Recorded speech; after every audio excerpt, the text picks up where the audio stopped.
in the West, the insistence on their innocence means that any lapse from that state, and they will lapse from that state, any transgression, will then be very, very severely punished. And so when children pull the wings off flies, to speak metaphorically, they are perceived to be falling away from the condition of proper childhood. And then the adult world will sometimes come down on them with horrendous brutality. The trial has begun at Preston Crown Court of two 11-year-old boys accused of abducting and murdering the toddler James Boulger on Merseyside earlier this year. The prosecution alleged that the two, who the judge ordered must not be named, led James away from a shopping centre at Bootle where he'd gone with his mother. It's alleged that they then subjected the 2-year-old to a prolonged and violent attack using bricks, stones and a piece of metal. The circumstances will never be known of exactly what happened and why those children became murderers, because the punitive response, and they were tried in an open court as if they were adults. The seat in the dock had to be raised so that they could see over the edge.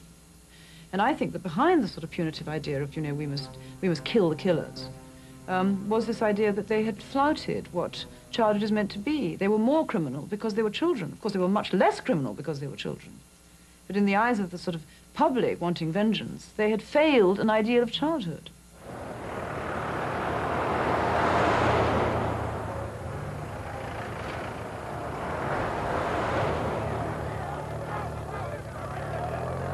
The reason why we split children into innocent victims on the one hand and bad perpetrators who can even commit murder on the other hand is because children make us anxious. One of the observations that psychoanalysis makes that I agree with is that when you're made anxious, you tend to split things. And so you get this idealization, denigration, child as all good, child as potentially evil. And I think the split reflects the anxiety. Not taking children as complex, real, human, lifelike individuals is doing some harm to them. If we repress our own feelings by romanticizing the child, if we romanticize the child, we're going to repress our dark feelings, our anger at children, our difficulty with children. Then that will come out in our behavior. There's no doubt about that.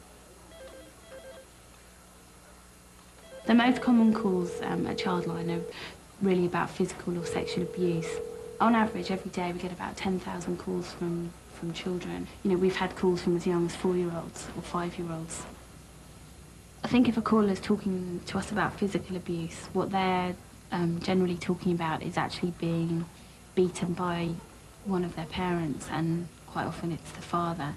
So that may be anything from having cigarettes stubbed out on their arms to actually being hit with, household objects. I've taken a call when somebody was being hit with an iron which was on, which was obviously a very distressing thing and very dangerous thing to be happening. The abuse of children has suddenly come to be a central preoccupation of our society. The unearthing of these histories of abuse inevitably passes a judgment upon the adult world, the world of adult carers.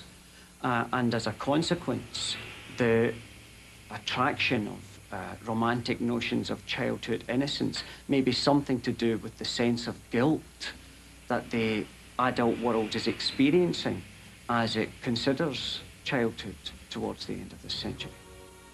I just don't want to be punched anymore. This Christmas, there will be children whose only wish will be for the pain to go away. Children like Jane, beaten so badly her ribs were broken. Or Suzette, who survived winter with little heat, light or food. Estamos cada vez mais vigilantes no tocante a proteger as crianças. No entanto, apesar de nossos esforços, os maus tratos às crianças continuam. I think we have spent too much time trying to prove abuse and too little time trying to understand abuse, both the parents and the children and the whole situation. And you cannot base treatment on proof. If you want to give treatment, and that means give people the help they need, then you need to understand. I think what we do know is that the causes are very complex and that you can't pick one out and say that causes child abuse. And I think that there's a wish for that to happen though. It's a bit like malaria. If only we can locate the mosquito that causes child abuse, then we can enter an eradication process, or we can immunise all the children against child abuse and we'll have no more child abuse. That sort of way of viewing cause and effect just doesn't work with a complex social issue like child abuse. I saw Father Christmas in his magic grotto. Gary?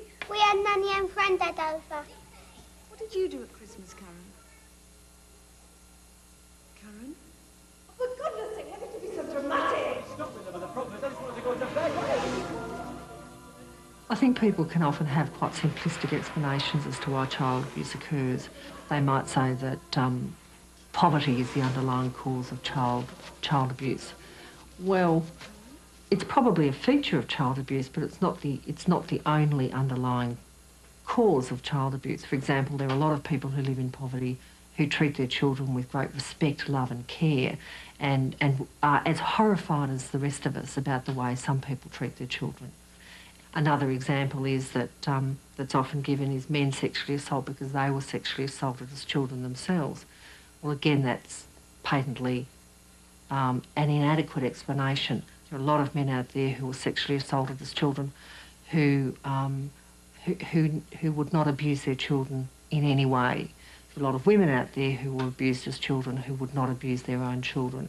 And if we look at the men who are sexual assault offenders, some of them haven't even been abused as children.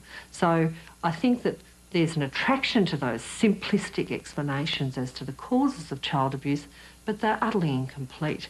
And we need to do a lot more work about understanding the very complex combination of factors that lead to somebody abusing their child.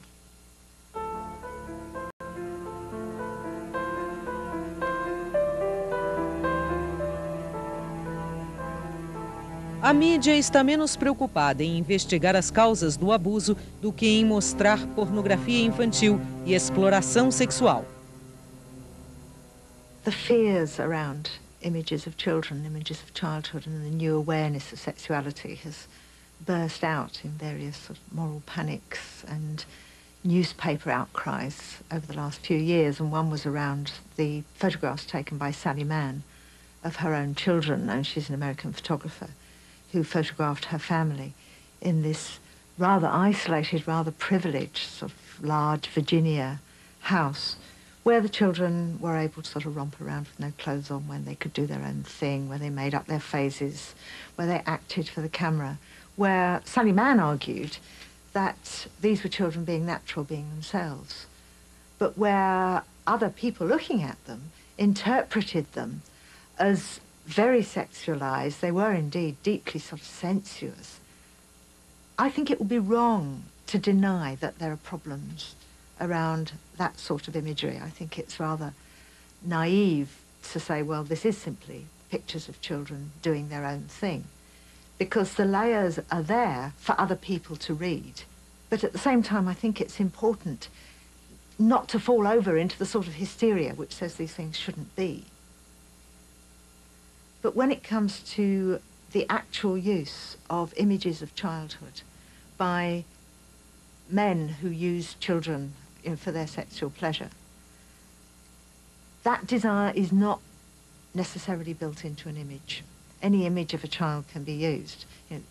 The Mother Care catalogue can be used by men who desire images of children.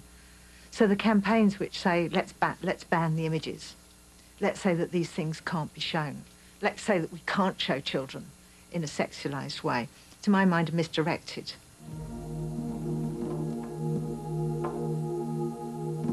Imagens que possam parecer inofensivas para uma pessoa podem parecer perigosamente sexuais para outra.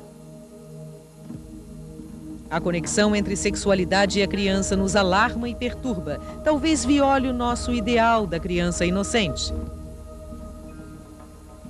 There's a weird relationship in our society between sex and childhood. It's weird because children are sexual in this polymorphously perverse way, in this very general sense. They are sexual all the time. I think we have a hard time dealing with that because we have foregone that in our society. We have said that we will live a dispassionate life. We will live with pretending that we don't have a body. Well, now children, as far as I can tell, have not learned yet how to read those things. They simply find sensuality. They love sensual experience. They love physical experience.